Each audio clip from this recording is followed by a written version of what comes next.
Hi guys! So for today's mini vlog, panibagong araw, panibagong ganap na naman ang nangyari sa buong maghapon. Just keep on watching! First day of school nga namin ngayon. Actually, ako lang pala yung first day of school dahil may pasok nga kami kahapon at di nga ako nakapasok. At na-miss ko nga tong daan na to, araw-araw ko nga ito nilalakad kada umaga dahil doon nga ako sa gasolinahan nagpa-park. Hoy, sana all nami-miss! At napakasipagan ni It's Emil Vlog dahil ayan nga, onti nga lang yung mga pumasok. Dahil sabi nga ng mga klase ko ata, orientation nga lang ngayon kaya nga hindi sila nakapasok guys. Or baka nga nasa bakasyon at nagpakilala na nga ako dito at ang itim-itim ko nga dyan sa video oh. At abangan nyo nga guys yung mga talent ng mga klase ko at ilalagay ko nga dito at lalagay ko ng background music.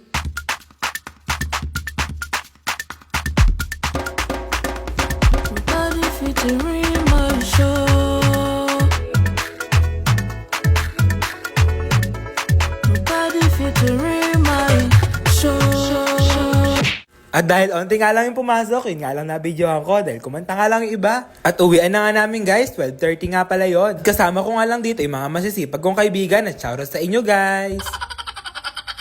At medyo nalulungkot-lungkot na nga ako dito dahil nakalimutan nga daw ni Kathleen yung isusi. Dahil pinalagay ko nga yung bag ko sa apartment nila at nandun nga yung pagkain ko saka nga isusi at pera. At habang naglalakad-lakad nga kami dito, ang ganda nga ng ulap po. At buti nga hindi nga mainit dito sa Kabanatuan at sakto nga lang yung init. At habang naglalakad-lakad ako dito, nakasibangot na nga ako dyan dahil inaalala ko nga yung bag ko sa kasusi sa kay pera. At shoutout nga pala sa nakapanood ng live ko. Ito nga pala yung mga kaganapan nun, hindi nga namin babuksan yung pintuan. Nag-live nga lang kami dalawa ni Kojak dito at ang daming advice ng mga viewers. Ang sabi nila, card daw or ID. Ayoko naman masira yung mga card sa ka-ID ko. At idaan na nga lang sa TikTok lahat nga ng mga problemang nararanasan ng mga yan, no? At busy nga si Erwel dyan. Stress na nga siya dyan. At ako din, imbis na maaga ako nakauwi at tinanghali na nga yata ako dyan, no? Kaya ayan nga, idaan na nga lang sa TikTok lahat ng mga problema.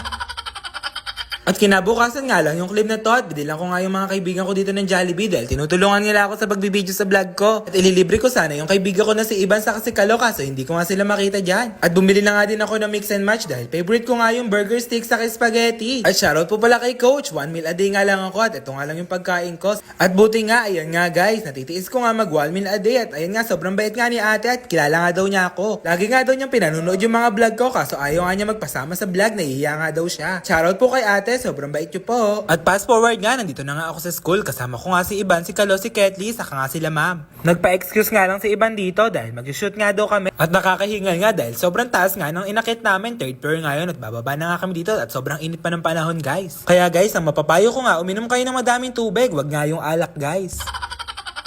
Comment down below sa mga tanggera ngayon dyan habang pinanunood nyo nga yung vlog ko. At nakita nga lang namin dito si Sir Marlon dahil magpapa-excuse nga kami at may klase nga kami ngayon. Guys, may paayuda nga pala tayong tanghali ngayon. Ayan nga pala guys, oh, sana all nga pala sa dalawa na yan, oh. At sabi nga na nagbibideo, wag nga daw akong umite dahil parang broken nga yata ako guys. Uy, nag-share.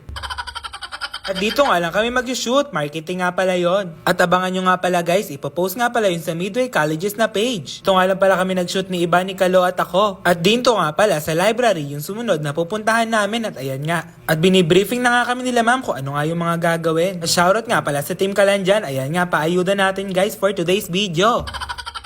At fast forward nga, natapos na nga yung shoot at pumunta na nga kami dito, magpapatimbang nga ako at kukuhanin nga yung height. At natapos na nga ako dito at hindi ko na nga binidyohan yun guys. At sana all kasing payat ni Iban. At salamat nga pala sa lahat ng sumuporta at nag-share ng aking vlog kagabi. At road to 500,000 views na nga pala tayo. At ayan nga guys, tuwan-tuwa nga ako dahil onting-onti na lang kailangan kong i-lose na weight.